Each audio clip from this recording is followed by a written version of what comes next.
네, 성도님들 안녕하세요. 9월 16일 수요일입니다. 벌써 9월 16일이고요. 너무 갑자기 또 이렇게 가을이 왔습니다. 그 여름이 또 어떻게 지나가는지 모르게 그냥 태풍이 몇 번 불고 또 폭염이 몇 번 오더니만 또 이렇게 그냥 가을이 바로 와버렸습니다. 참 정신없는 날들 또 그런 시간들 속에서 계절의 변화도 잘 느끼지 못하다가 또 불현듯 가을이 와서 뭐 여러 가지 또 생각들이 들기도 하시겠습니다. 이렇게 계절이 바뀌어가는데 올해에 저희가 교회로 이렇게 모인 시간들이 참 얼마 되지 않은 그런 아쉬움들이 있고 또 앞으로 계속 어떻게 될 것인지 또 함께 이렇게 모일 수 있는 날들이 속히 오기를 간절히 바라는 그런 마음들 여전히 있으리라고 생각이 듭니다. 주님께서 저희들에게 은혜를 베푸셔서 참 이런 날들이 어서 지나가고 또 함께 주님의 이름으로 모여서 오늘 본문이 그런 것처럼 본문이 정상적으로 또 제대로 되었다면 우리의 모습이 그럴 텐데요. 그 함께 기도하러 하나님의 교회에 모이는 그런 날이 오면 좋겠습니다. 오늘 본문은 누가복음 18장 9절부터 14절까지 나와 있는 바리새인과 세리의 비유입니다. 앞서 우리 이배규 형제님께서 꼼꼼하게 또 성실하게 잘 이 본문을 또 전후로 잘 살펴주셔서 크게 유익이 되셨다고 믿습니다. 저는 짧게 또 교훈이 된 부분들 또 함께 말씀을 좀 나누고 싶은데요. 그리고 18장 9절부터 14절 이 9절에서 분명히 이 비유가 그 대상으로 하는 그런 사람들을 밝히고 있습니다. 자기를 의롭다고 믿고 다른 사람을 멸시하는 사람들에게 주님께서 이 비유로 말씀을 하셨습니다. 이런 사람들이 있다는 것이죠. 또 그런 면에서 우리도 얼마든지 저 자신이 얼마든지 이런 사람이 될 수 있다는 것이고요. 또 감사한 일이라고 생각이 드는데 감사하게도 또 주님께서 이와 같은 사람들을 아시고 또 그들에게 이와 같은 말씀으로 교훈을 주셨다는 것이죠. 이 교훈을 잘 받아냈을지 처음 이 말씀을 들었던 자기를 의롭다고 믿고 다른 사람을 멸시하는 자들이 잘 받았을지는 모르겠지만 그러나 주님이 도우셔서 오늘 이 말씀을 함께 배우는 우리로서는 이 말씀을 통해서 주님께서 주시는 교훈을 정말 잘 받아서 정말 주님께 합당한 그런 저희들이 되기를 바라는 마음이 있습니다. 이 비유를 말씀하셨는데 10절을 보시면 두 사람이 기도하러 성전에 올라갔습니다. 하나는 바리새인이고 하나는 세리입니다. 주님께서 선명한 대조를 위해서 그 당시에 존경받는 어떤 그룹에 속하는 사람 바리새인, 또 그 당시에 대표적으로 멸시받았던 사람인 세리, 이렇게 두 사람을 딱 설정을 했습니다. 그런데 참 놀라운 것은 이 두 사람이 10절을 보시면 기도하러 성전에 올라갔다. 이 말씀 이 말씀만 놓고 보면 정말 아름다운 말씀이고 좋은 말씀입니다. 또 우리 사도행전 3장 같은 데 보시면 그 베드로와 요한이 그 기도 시간에 또 성전에 올라가는 그런 장면들도 기록이 되어 있죠. 사실 이 성전에 이제 예수님의 비유에서 이제 성전을 배경으로 한 이 비유가 이게 거의 유일한 것인데요.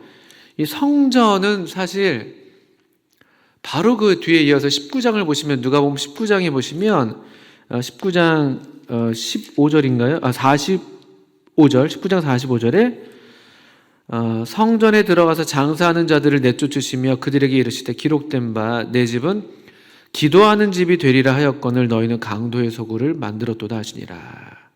주님께서 이 성전을 가리켜서 당신의 집이라고 그 말씀을 하시면서 그러면서 내 집은 기도하는 집이다, 이렇게 아주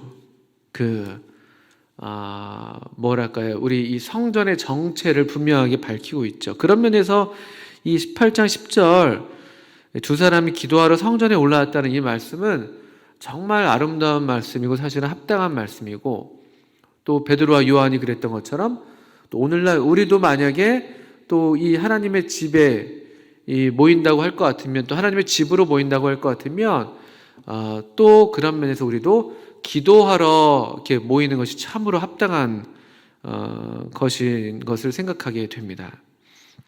아름다운 장면입니다. 또 그 동시에 이 말씀을 빌어서 우리 이 교회로 모이고 있는 우리 형제 자매님들을 생각해 보게 되는 것이죠. 기도하러 성전에 올라가는 사람들, 기도하러 성전에 모이는 사람들, 우리 성도님들 이렇게 떠올리게 됩니다.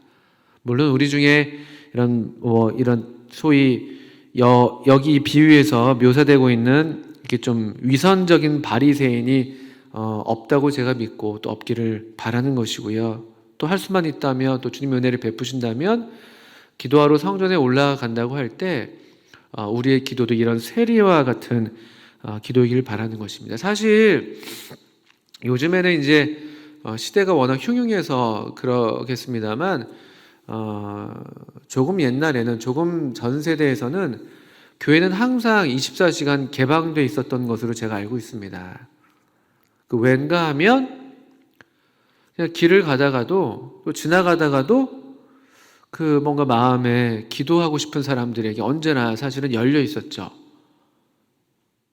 그래서 기도하고픈 마음, 또 기도의 필요를 느낀다는 마음이 얼마나 참 귀한 마음인가요? 얼마나 참 그 마음이 좀 상한 마음이기도 하고 깨어진 마음이기도 한데, 그것이 사실은 주님께서 원하시고 찾으시는 마음들이죠.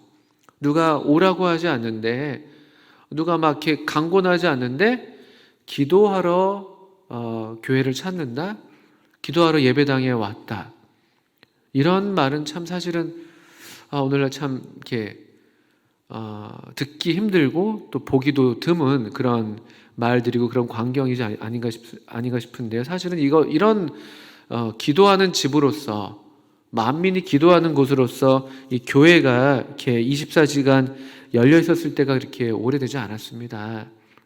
그런데 이제 오늘날 우리는 어떤 목적에 따라서 이제 교회가 어쩔 수 없이 이제 이런 개방하는 시간이 따로 있고, 또 문을 닫는 시간이 따로 있기도 하고, 그렇죠.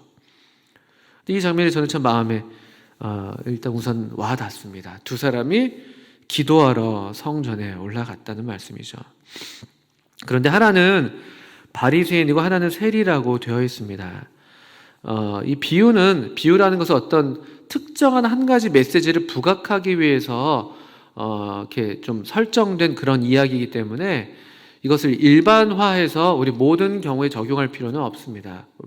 무슨 말인가 하면은 우리 교회로 모이는 우리 성도들 중에도 뭐 누구는 바리새인이고 누구는 세리야, 이렇게 우리가 적용할 필요는 없죠. 이 비유의 핵심은 우리도 언제든지 빠질 수 있는 이런 위선의 문제를 우리에게 이제 폭로해 주시는 것이죠. 그리고 그 위선을 따라서, 그 위선된 마음 때문에 하나님 앞에 사실은 정직하지 않고 겸손하지 않은 마음이기 때문에 도리어 기도가 이 하나님께 진실하게 나아가는, 또 하나님 앞에 자신의 있는 모습 그대로 하나님의 은혜를 구하는 그런 이 무릎 꿇는 그런 겸손한 마음이 아니라, 도리어 기도가 이 자신의 어떤 의의를 드러내고 또 사람들로부터 칭찬받는 하나의 행위로서 얼마든지 전락해 버릴 수 있다는 그런 위험을 우리에게 보여주는 것인데요. 여기 바리새인이 사실 그런 위선적인 모습을 보이고 있습니다. 바리새인은 서서 따로 기도하여 이르되, 하나님이여, 나는 다른 사람들 곧 토색, 불의, 간음을 하는 자들과 같지 아니하고 이 세리와도 같지 아니함을 감사하나이다. 나는 일에 2번씩 금식하고 또 소득의 11조를 드리나이다 하고. 바리새인은 어쨌든 기도하러 성전에 올라갔고 기도하고 있습니다. 그리고 하나님이여 라고 하나님을 부르고 있죠. 그런데 우리 배경님께서도 이제 언급을 하신 것으로 제가 알고 있는데, 이게 참 놀라운 그런 아이러니이고 어쩌면 우리도 이런 비슷한 경험을 할 수가 있는데, 실제로 기도하지 않는데 기도하는 문제, 이 말이 안 되잖아요. 거꾸로 말하면 기도하는데 기도하지 않는 것이에요. 왠가 하면요, 이 사람은 하나님이여 라고 하나님을 부르긴 불렀지만 사실 그의 어떤 이 말의 방향은요, 하나님께 있지 않습니다. 하나님 감사합니다 이렇게 얘기하고 말은 이렇게 하고 있지만 이건 사실은 아주 진부한 의미 없는 그냥 상투적인 표현에 불과합니다. 종교적인 그냥 수사법인 것이죠. 마음에 정말 하나님께 대한 감사, 하나님에 대한 인식이 없어요. 왜냐하면은 이 본문에서 또 많은 사본에서는 그가 기도를 자기 자신에게 했다, 이런 식의 그 번역을 갖고 있는 사본들이 꽤 있습니다. 이게 우리의 어떤 기도의 실상을 적나라하게 폭로하는 말씀일 수도 있는 것이죠. 하나님이여 이렇게 불렀지만 사실은 그냥 자기가 자기한테 하는 말이에요. 나는 이 정도로 괜찮은 사람이야. 나는 이렇게 저렇게 참 안 좋은 사람들이 있는데 나는 저 사람들과는 다르지. 이렇게요, 이렇게. 그리고 여기 마침 또 하필이면 기도하러 또 같이 와 있는 사람이 눈에 보이는 거죠. 이 세리와도 같지 않다. 이게 이제 우리 인간의, 우리가 속을 수 있는 그런 위험인 것이죠. 1차적으로 이 사람은 이 자기의 어떤 존재의 가치랄까요? 존재의 의미를, 물론 자기가 무엇을 했다, 여기 이제 일에 2번씩 금식하고 소득에 11조를 드렸다, 무엇을 했다에도 찾고, 또 어떤 사람과 다르다는 것에서 또 자기의 어떤 존재의 의미를 찾고 있죠. 항상 이런 식이죠. 우리 자신이 사실은 정직하지 않은 것이죠. 우리 자신의 실제 존재로서 하나님 앞에 서는 것이 아니라, 우리 그냥 있는 그 모습 그대로 서는 것이 아니라 뭔가 다른 사람과 비교함으로써 계속해서 우리가 뭔가 더 가치 있다는 그런 의식을 스스로에게 주입하고 또 남들에게도 이걸 나타내고 싶은 것이고, 또 우리가 어떤 사람이냐, 이 존재죠, 존재. 우리 내면에 대한 얘기가 아니라 우리가 무엇을 했느냐, 또는 우리가 무엇을 가지고 있느냐, 우리의 행위도 우리의 소유가 될 수가 있는데, 유명한 책 제목이 있는데 소유냐 존재냐라는 제목이 있기도 하죠, 책이요. 우리의 소유로서 우리의 존재를 대체시켜버리는, 그것도 사실 이 기도라는 것이 이게 참 어려운 일이잖아요. 우리가 모두 경험적으로 알고 있죠. 저도 참 기도를 못하는 사람인데, 기도는 참 내면적인 일이잖아요. 정말 하나님과 나와의 어떤 은밀한, 정말 노력하고 애쓰고 수고하지 않고서는 이 기도의 삶을 개발하기가 쉽지가 않잖아요. 하나님께 집중하기가 쉽지가 않고. 근데 우리가 이제 이 기도가 그만큼 어려운 일이어서 그런지 모르겠지만, 우리가 이 기도의 어떤 본질을 잃어버리고 이런 겉모습 속에 그냥 기도하고 있다라는 그냥 그 자체에 우리 자신을 그냥 이렇게 거기에다 두고, 또는 그것을 이제 우리의 외피를 삼고 그것으로 우리의 존재를 가리는 그런 경우가 참 많은 것이죠. 그러니까 실제로 기도하지 않으면서 기도하는 그런 문제가 이 바리새인에게 있었고, 우리 모두에게 있는 내재되어 있는 위험입니다. 위선이죠. 다른 말로 위선. 그 위선이 좀 더 치명적인 이유는, 다른 죄들은 그게 우리가 죄인 줄 알고 죄를 짓기도 하죠. 그죠? 죄인 줄 알아요, 우리가 보통요. 시작할 때부터 이거 죄인데, 이거 하면 안 되는데, 이거 하면 안 되는, 이런 식의 어떤 우리의 인식 속에서 우리가 연약함과 또 이렇게 넘어지는 경우들이 있잖아요. 보통의 죄들이 그렇습니다. 근데 위선은 그 시작점이 다르죠.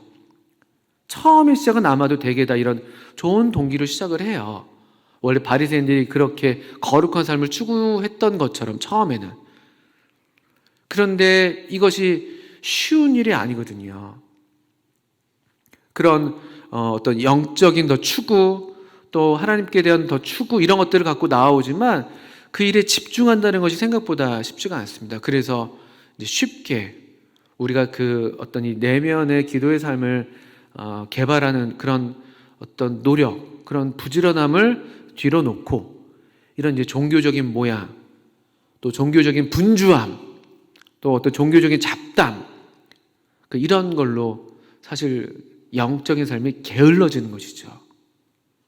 기도하는데 영적으로는 게을러 있는 그런 위선이 이 바리새인에게 있었고 우리에게도 얼마든지 있을 수 있다는 것이죠. 반면에 세리는 13절에 보시는 것처럼 멀리 서서 감히 눈을 들어 하늘을 쳐다보지도 못하고 다만 가슴을 치며 이르되 하나님이여 불쌍히 여기소서 나는 죄인이로소이다 하였습니다.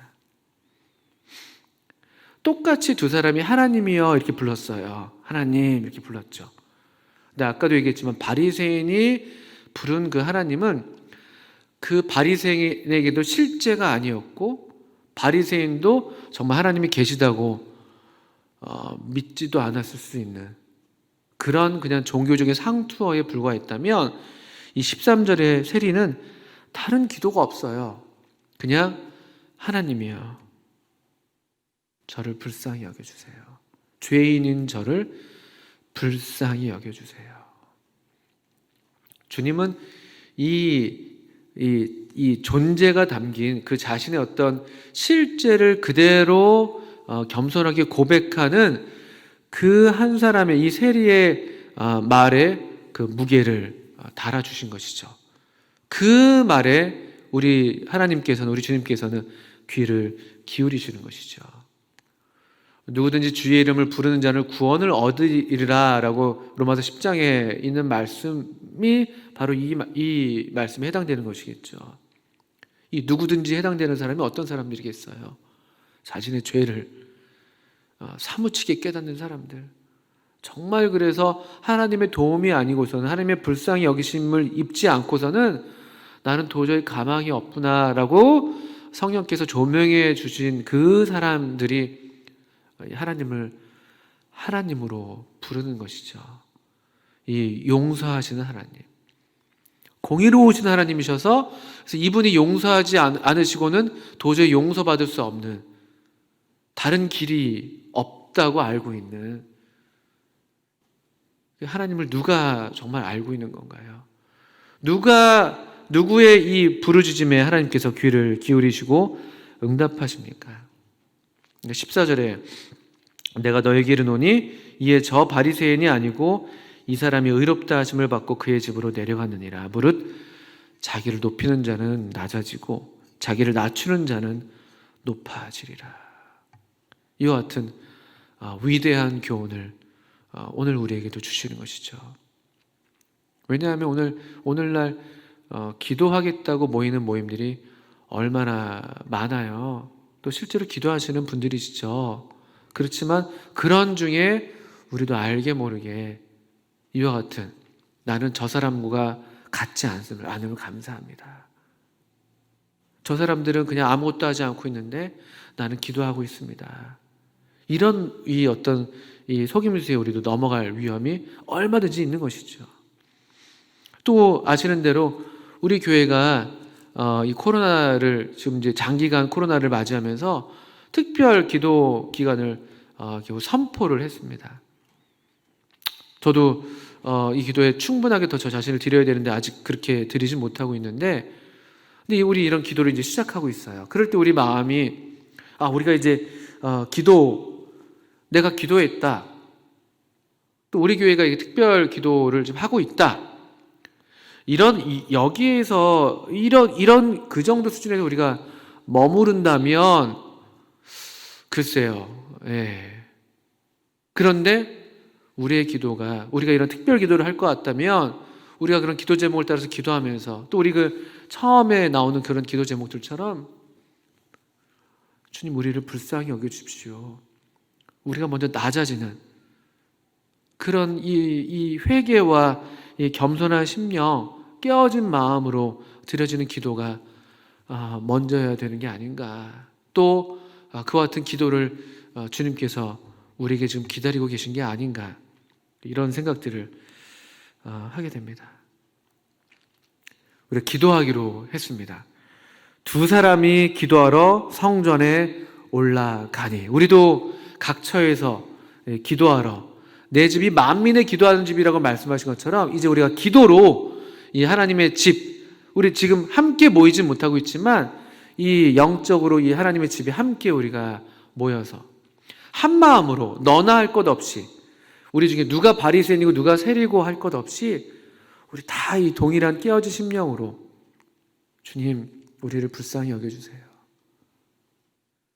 성경의 이 기도의 자세에 대해서 명료하고 있지는 않지만 우리가 보통 기도할 때 무릎을 꿇습니다.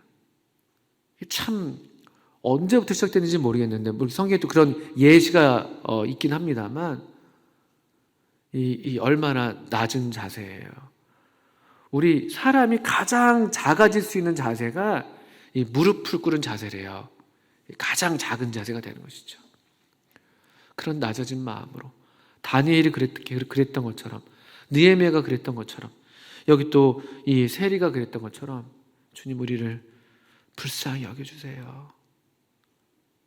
우리에게 이런 낮아질 수 있는 이 하나님의 은혜, 우리 심령이 더 깨지고 부서지고 낮아지는 이 하나님의 은혜가 우리에게 있기를 바라는 것이죠. 이 비유를 통해서 우리 기도에 대한 더 그런 하나님으로부터 오는 경건한 그런 추구와 또 동기가 우리에게 새로워지면 좋겠습니다. 또 우리 이왕의 특별 기도를 이제 시작했으니 또 이와 같은 우리 은혜를 따라서 함께 기도의 자리로, 함께 기도하는 집으로 나아가실 수 있기를. 베드로와 요한이 그랬던 것처럼, 그래서 다시 우리 가운데도 이 하나님의 이름으로 또 하나님의 능력이 나타나는, 또 하나님의 영광이 더욱 새롭게 드러나는 그런 기도가 우리 가운데 풍성하게 하나님께 올려지게 되기를 바랍니다. 감사합니다.